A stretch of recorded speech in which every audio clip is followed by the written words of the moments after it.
Hi. Hi. Hello, everyone. I want to welcome Michelle Derosier. Yay! This is Michelle. I've been waiting all day for her. I'm so excited for this. Michelle writes culturally diverse stories from picture books to novels. She's a freelance writer. Michelle has written early grade literary passages and books for established curriculum-based publishing brand, including Curriculum Associates. Her most recent children nonfiction book is with Capstone Press. Ruby Bridges, Get to Know the Girl Who Took a Stand for Education. This is on our shelf. This is ours. We love this, love this, love this. Tell us more about you, Michelle, and what's going on in your writing life.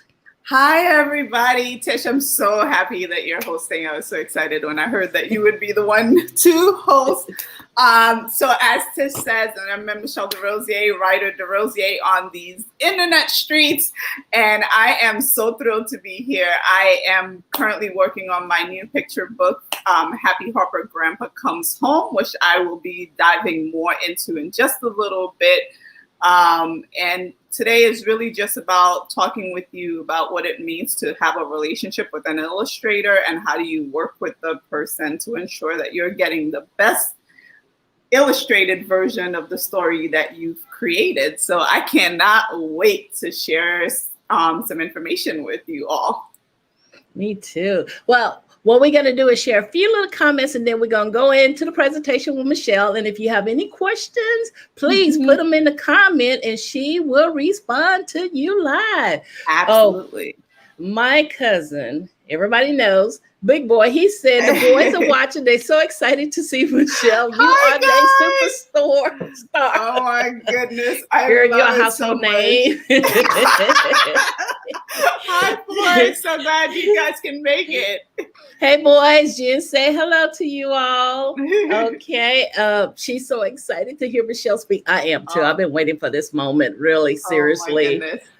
Ray love the books. Luke is here. Luke said this is exciting. Okay, are you ready to share your screen? I am.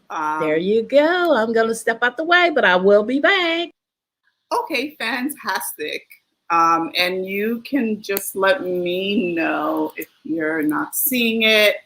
I'm going to try to navigate everything on my end. And then, Tish, if I have to call you in, I'll be right here. Right now, we can see it. Okay, fantastic.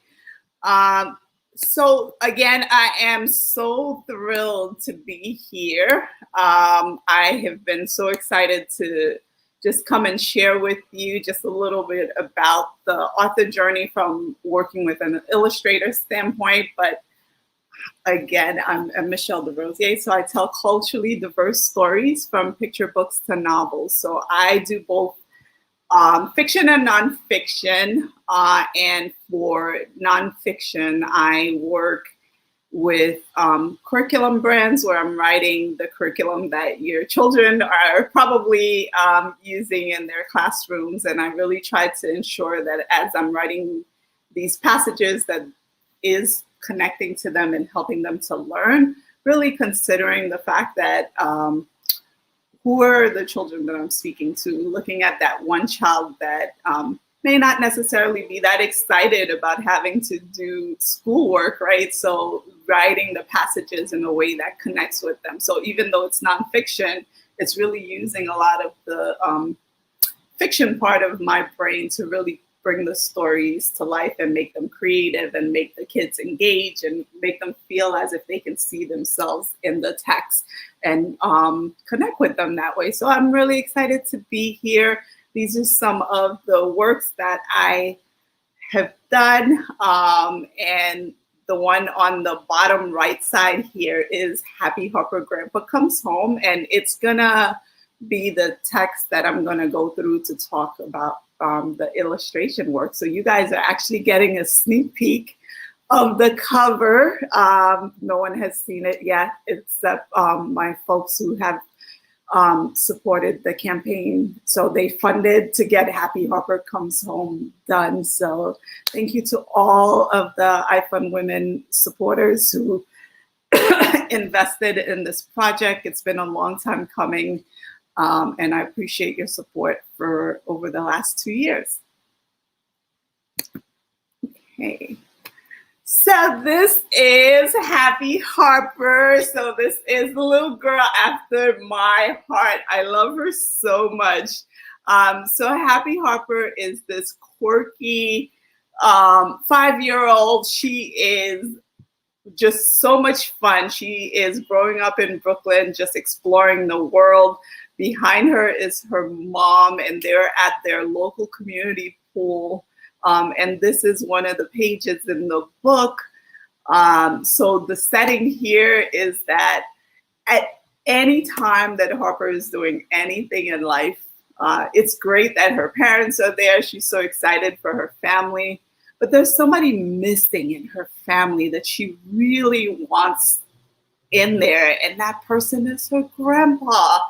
And I think if we think about everything that we've been through over the last 14 months and having to be separated from family, so think about that. And this is the context of the story.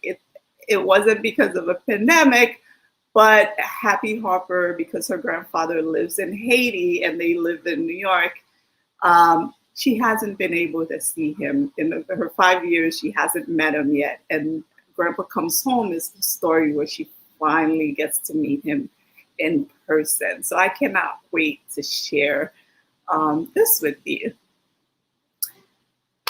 Okay, so I referenced before that this project has been 2 years in the making. So to give you a little story, you'll notice that at the beginning of this morning, Jen said that I would be joined with my illustrator, Fathima Hakkim. Unfortunately, as the verse says here, the heart of man plans his way, but the Lord establishes his steps. And that has been true of this entire project for the last 2 years. So I would ask that we just keep Fatima and her family and just our community in our prayers. So they have been they are in Kellam, which is a city in India. They have been dealing with some devastating floods over the last 2 weeks. So Fatima was so excited to be here with you all, but unfortunately she can't make it. So please keep her in your prayers.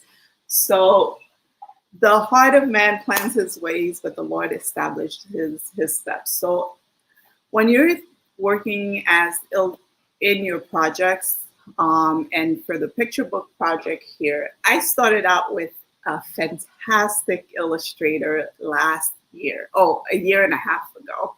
And she was amazing. We had gotten the storyboards. So the storyboards, once you have the idea for the stories, and then you have connected with an illustrator, you're going to start a process that's called storyboarding. And that process is figuring out each page and laying out the page and starting to brainstorm what the illustrations are going to look like on the page. So you're literally taking your story and going line by line and saying, okay, so what is the bigger picture here? What are the components of this page, of this line that I really want to make sure is captured in the illustration? So it's a collaborative process between you and your illustrator. So I went through that entire storyboard process for Happy Harper Grandpa Comes Home with my first illustrator. It was an iterative process, so we went through at least 3 versions of it before I was comfortable with what we had as a final. And we started on the first illustration, and we were going through the process. It was comfortable. We were going back and forth. Everything was okay. And then she got sick. So thankfully, she is doing so much better, but she got sick to the point where she actually had to get off the project and really just scale back on all illustrations just to make sure that she could concentrate on her health. So when I say the heart of man plans his way, but the Lord establishes his steps as a guiding principle. It's something that I truly mean. So that was over a year and a half ago. Actually, yes, over a year and a half ago. And now I am scrounging to find a new illustrator, because I have I did a crowdfunding campaign and everybody was so amazing and supportive, and I did not want to let anybody down who had supported the campaign. So I was like, oh God, I was praying. I was like, oh Lord, I need a new illustrator. So I was doing Google searches. I wanted illustrators who had experience working with diverse communities. I wanted illustrators who could bring realism. I was less looking for the cartoon and more just like you could see facial features. So I was going through Instagram. So if you put diverse illustrators, or if you put illustrators as a search on Instagram, or if you put picture book illustrators, so these are all ways that you can find different illustrators. And there are some really great Instagram accounts that curate different illustrators so that you can actually go through. So I spent hours upon hours, days upon days, just going through and seeing different illustrators, following what they're doing on Instagram, going into their websites, looking at the online portfolios that they had, really getting a sense of, so I created 3 categories. Those that I was like, yes, these are the folks that I want to work with. Those that I was like, I can see components of their work that could translate for what I want to do, but I'm not necessarily sure that they would work for me. And then those that I could easily dismiss, that their styles weren't in line with my vision. So Jen will laugh, but you can take just a basic spreadsheet and just do 3 tabs and have that. So I literally had it on 3 tabs. And then I went down the list of the folks that I was really interested in. I found, if I couldn't find an email address for them on their site, illustrators, side note, creatives always make it easy for people to collaborate with you. So put your information where it's easy to find. That's just a side note for all of us creatives. So if I couldn't find their email addresses on their site or contact information, I would contact them just direct message them on Twitter. And then I had a couple of questions for them. So I already had my spec. So your spec is basically, the book is going to be 36 pages. So I'm going to need, for mine, I was going to need 40 illustrations from start to finish. So I gave them the spec that I wanted. I gave them the timeline that I had in mind. I gave them the price range that I had, and then that was basically in my email. So I really made it easy for them to know the information offhand, because it saves you time and it saves them time. So I had the template messages, introduce myself, tell them what I liked about their illustration and why I'm reaching out to them specifically, and then asking them, within the context that I have, is this something that you think you can or can't do?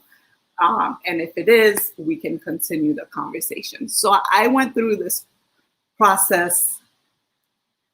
If I say 50 times, I'm like underestimating. Like there were going back and forth in trying to find the person that I thought would bring that vision to life.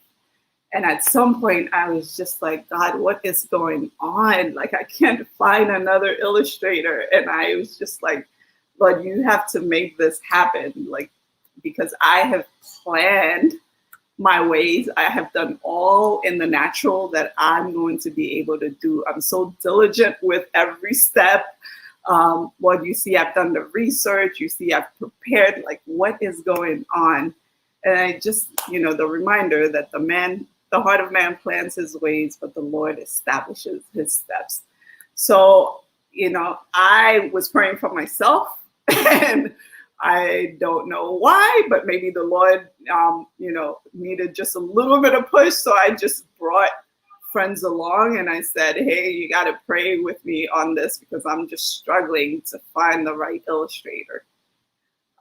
Eventually, the Lord moved and established the steps for me to connect with my current illustrator, Fathima. And Fathima was one of the ones that I identified on Instagram, and I connected with her over Instagram message. And when she responded, she was as excited about working together. So we set up a call. So because she's in India, WhatsApp is the tool that they use that's very easy for them. So we were able to set up the call after figuring out the time zones, which we, every time that we're meeting, we've been working for the last 6 months together. And even then we still have to go back. What's the time difference again? So after all those logistical pieces, we ended up figuring out that, yes, this works for both of us, and we do want to start this project together. So in working together, these are the guiding principles that have made the most sense for me in the last 6 months that I have been working with Fathima. So the guiding principles for me are humans first, find another way to say it, and respect creativity. And when I say human first, I'm reminded of this verse in Matthew, and I'm completely blanking on where it is in Matthew right now. And if it's not Matthew, forgive me. Love the Lord your God with all your heart and with all your soul and with all your mind. This is the first and greatest commandment. And the second is love your neighbor as yourself. I think one of the things that I did not, one of the reasons it took me so long to find another illustrator, this is such a personal project, and this is such an intimate project. Happy Harper's love for her grandfather is at the heart of my love for my grandfather, who sacrificed so much for his family. And thankfully, I had him in my life always, but there was a time that we were separated, but we were able to be reunited here in the US. So it means so much to me. This project is just it's a love story between a grandchild and her grandparents. So I really wanted to work with somebody who had a heart for family, who had a heart just understanding just that this isn't just a book. This is something that I want to put out into a space to celebrate love, to celebrate family. So when I was praying for this person, I was just saying, okay, God, I really need somebody who is the right person for this project. There are incredibly talented illustrators all over the place. Some in my price range, some outside my price range, but I needed somebody who would understand what the mission of this work was and why it mattered. And thankfully, Fathima was that person when God moved me to be able to find her as the illustrator. And I say human first because remember that this isn't just a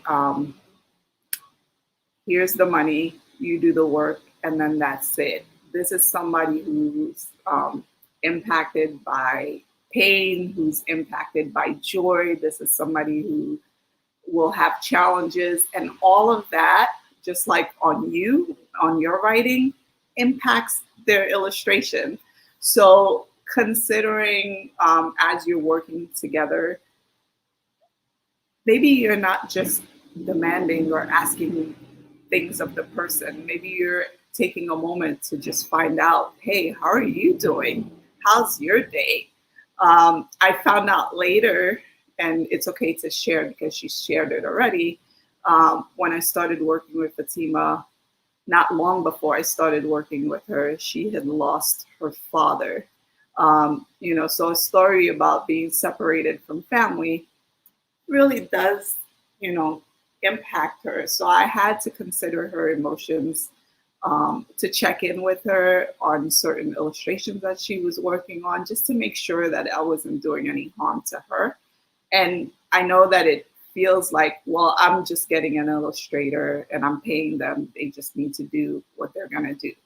But this is supposed to be a collaborative effort. So the way that for me it has worked is to consider, just like she considers me a person and thinks about my feelings, I'm doing the same for her. Okay, so my second guiding principle is finding another way to say it. Let's face it, communication is hard when you know the person, when you either have grown up with the person or you know them very well or you've had a long standing relationship with them. So trying to build a method of communication that works for both of you when you are essentially strangers to each other can be really challenging. And another added component to that is the cultural difference. So again, Fathima is from India, and I'm here from the US. So she's fluent in English, so it's not a matter of her not understanding the language, but there are contexts that we say things, based on the US, based on my being from New York, based on my being from Brooklyn.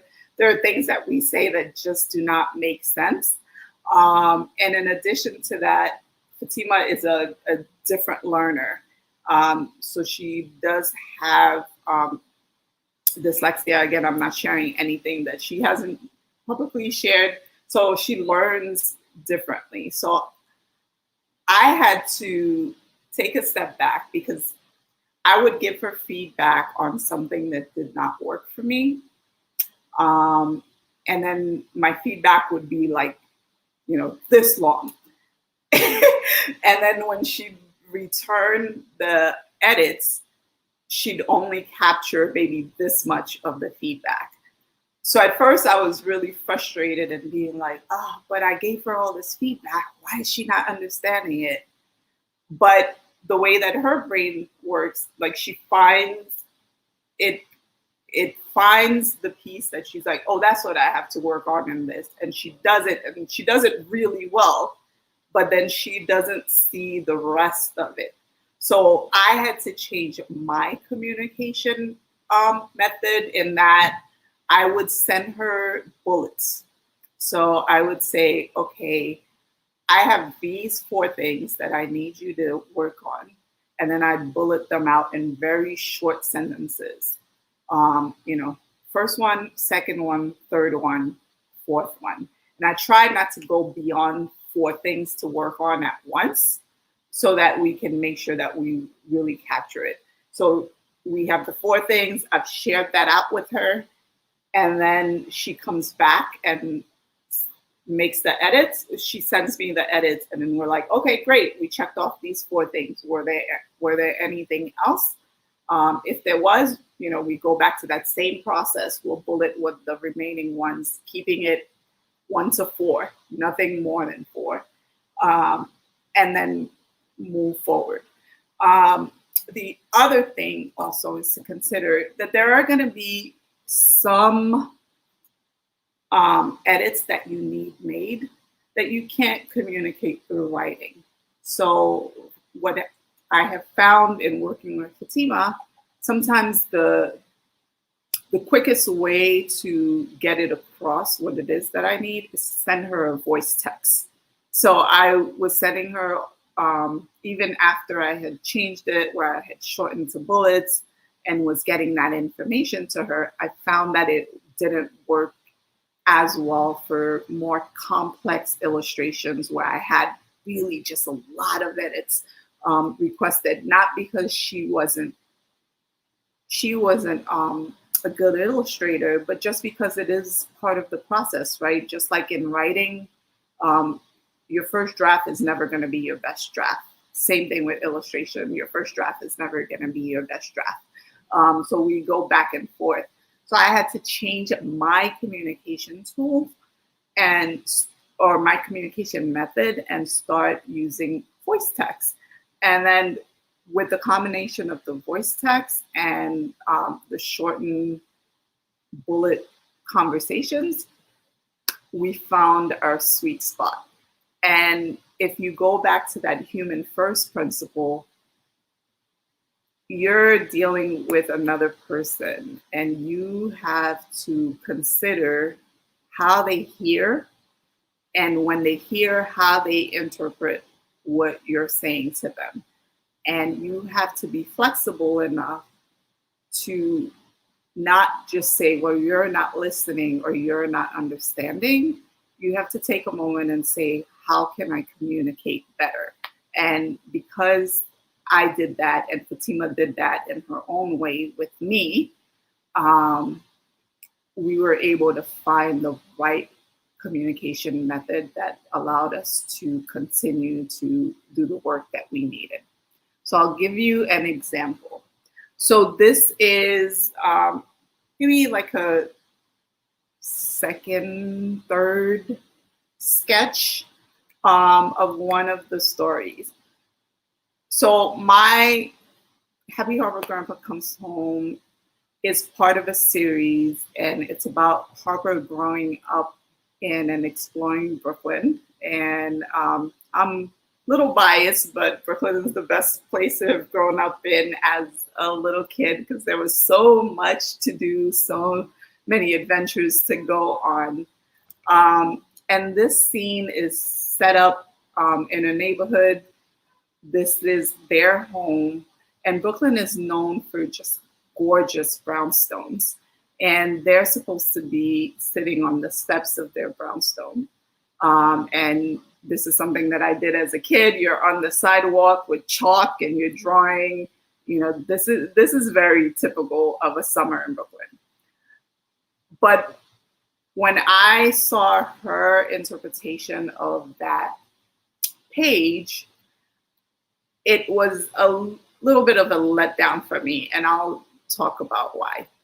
So I took her illustration and I just started on the minor things that I wanted to get fixed. So this, for example, the tree wouldn't be on the ground. It would have just kind of a carriage around it.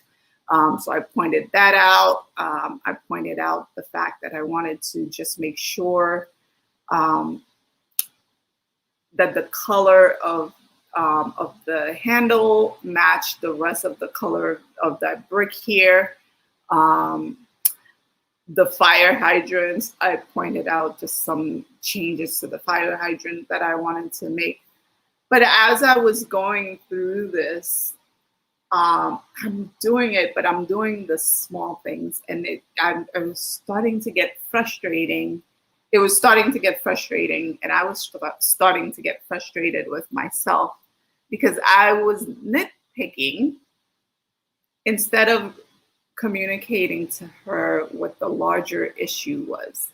And the larger issue for me was that it wasn't really capturing the essence of Brooklyn. So this is a local neighborhood. And you see the buildings, you see how much details there are in the buildings. You see just the architecture is so much different. Whereas this is really just flat. It could be anywhere in the country. Like there was nothing to indicate that it was unique to the setting where the story is. So again, sometimes you have to take a moment with yourself. I like to go take a walk in the park and just quiet my mind and just say, there's something about this that's bothering me and I don't know what it is. And she's not going to give me her best work if I can't communicate to her what it is that I consider the best work. So after I finally was able to process this, I came back to her and gave her some feedback. And look at the difference. So this is the sketch after we talked. And you start to see all of the details, right? You start to see the essence of what a brownstone could look like.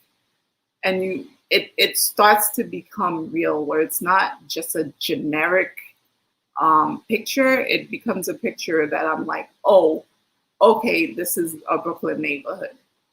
And then we ended up here with the details. So you see that it's an iterative process, and a lot of the back and forth happens. Sometimes it's not a back and forth between you and the illustrator immediately. Sometimes it's a back and forth with yourself, where you have to sit down and really consider, am I communicating? Am I explaining what it is that this piece is missing and what I want it to say? Because the illustrator is gonna return to you what they think they're hearing from you about your vision. And you wanna be real mindful of that, and make sure that you're clear with yourself about what you want. So the last guiding principle that I did want to go into was respecting creativity. And I am not talking about respect necessarily just respecting your creativity, but remember that the illustrator is another creative, and you have hopefully created this relationship with this person to bring your story to life, because you love the work that they do, and you think, you respect them as a person, you respect them as an artist. And if you respect them as an artist, you do have to remember that the literal interpretation of your story could look different in their head. And as much as we like to retain creative control, sometimes we have to let go of some of that creative control for something better to come.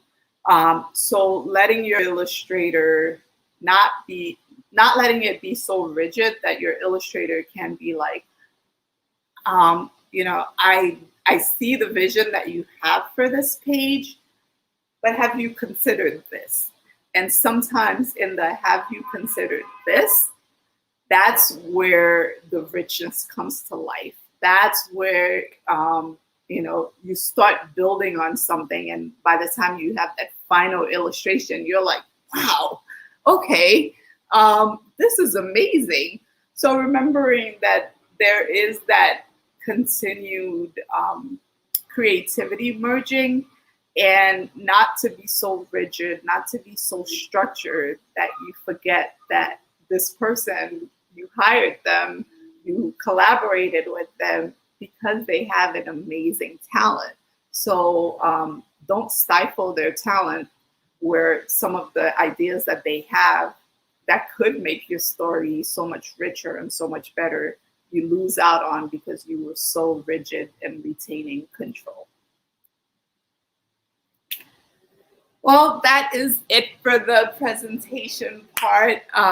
Again, I'm Ryder Derosier at ryderderosier.com is my email. ryderderosier.com is my website. I absolutely love to stay connected with other creatives, so please feel free to reach out. And if there are any follow-up questions after we get together to do a Q&A, please reach out. And yes, share what your story is and what you're working on, because I'd love to know.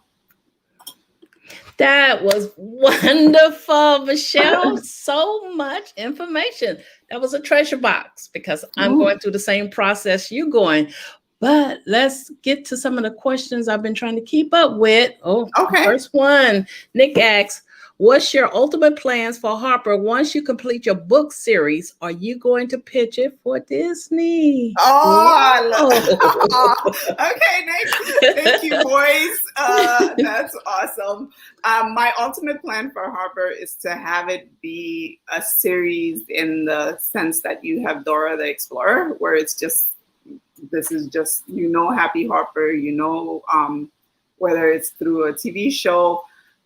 Once I finish book 5, or not once I finish book 5, I'm working on getting 5 books out. And while I'm doing that, I'm actually teaching myself on how to do a web series.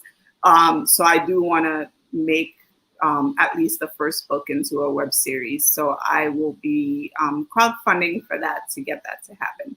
Right now, I prefer to keep it indie. And that's because I advise other creatives on contracts through the National Writers Union, and I have seen some of the contracts, and right now I'm not ready yet to let go of the kind of control that I would need to get somebody else to publish it. So right now it's all indie, and it's a labor of love, and it's gonna take a very long time, but I believe in its possibilities. So. That's amazing. I love it. Sherry asks, how are they collaborating in terms of how will the work be delivered to you? Is there an art designer? Is she self-publishing? Sure. So it's my illustrator and me. So she's using, I think she's doing InDesign. So I get the files both in InDesign, I get them as high-res JPEG, and I get them as high-res PNG.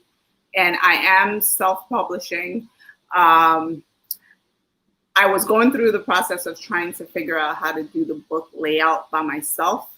And you have to be realistic about your skills where you are right now. And I spent over a year trying to learn Adobe products to do this. And I've been pulling my hair out, so I'm going to hire somebody to do the actual book layout, the actual putting the text on the page with the photo. I'm hiring a company to do that, and I can share who I reached out to, who gave me a good quote. I can share that at a later time. You can just reach out, Writer Derosier, and I'll send that information to you. Oh yeah, that we need that. I had to figure out what I knew, because I tried to do the same thing, and I was like, this just taken away from everything else. That's exactly, like, your time is so important, and sometimes that investment in the money and the amount of time that it can save you, it's well worth it. Yeah, that's true. Nick also asks, how long did the whole process take from ideal to the finished draft of illustration? So the whole process for Happy Harper has been over 5 years in just envisioning it. When I started working with my first illustrator, so the process to create the storyboard, which is outlining all of the pages, rough sketch of what the pages will look like, that took about 3 weeks. And then the process now, when I work with my illustrator, so for every illustration that she does, she can turn it around in 2 to 3 days. Ooh, and that's with start to finish. It's not bad at all. Okay, that was our final question. I have one question. It's the terminology, and I still hadn't learned it. Spread. What is a spread? Spread. So imagine if you take a picture book, and I had one just here. I have mine. If you take a book, you're gonna actually just lay out what's gonna be on page 1. How is the text going to be on the page?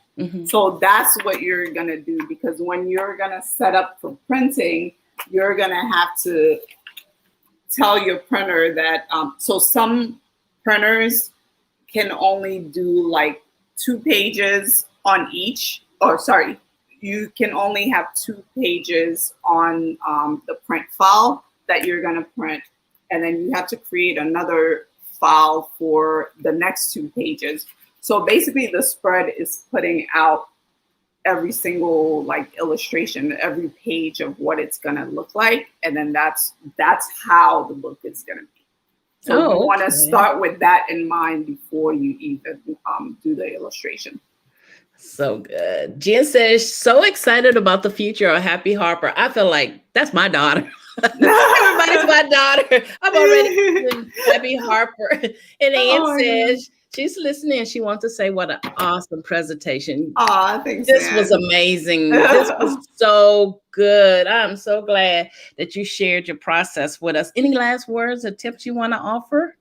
I just want to say, just be excited about your process. And I know there's a lot of information and it feels like, am I going to be able to do this? Because I know I felt overwhelmed with the whole process. And I'll always say that there is a next best step. And that's a guiding principle for everything that I do. What is my next best step? And then I just go from there. Otherwise, I'm just going to go insane thinking of everything that I need to do. So little tip for you.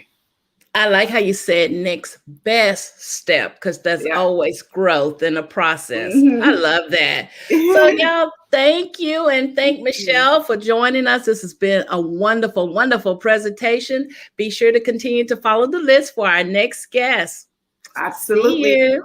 Oh, bye. Thanks, Tish. Thanks. Bye.